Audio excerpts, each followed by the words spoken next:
যুক্তরাষ্ট্রের সঙ্গে শান্তি আলোচনায় স্থবিরতা আর যুদ্ধবিরতি নিয়েও তৈরি হয়েছে এক ধরনের অনিশ্চয়তা। এরই মধ্যে ইরানের পররাষ্ট্রমন্ত্রী আব্বাস আরাকচি নতুন করে কূটনৈতিক তৎপরতা শুরু করেছেন। ইসলামাবাদ সফর শেষে এবার তিনি চলে গেছেন মস্কো। সেখানে রুশ প্রেসিডেন্ট ভ্লাদিমির পুতিনের সঙ্গে দ্বিপাক্ষীয় বৈঠক করবেন তিনি।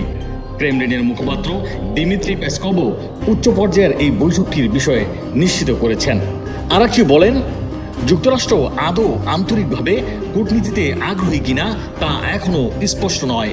তাই হরমুজ প্রণালীর নিয়ন্ত্রণ এবং এর প্রতিরোধমূলক প্রভাব বজায় রাখা ইরানের ইসলামপন্থী শাসক গোষ্ঠীর চূড়ান্ত কৌশল, এবং এই কৌশলের অংশ হিসেবেই একের পর এক দেশ সফর করছেন ইরানের পররাষ্ট্রমন্ত্রী।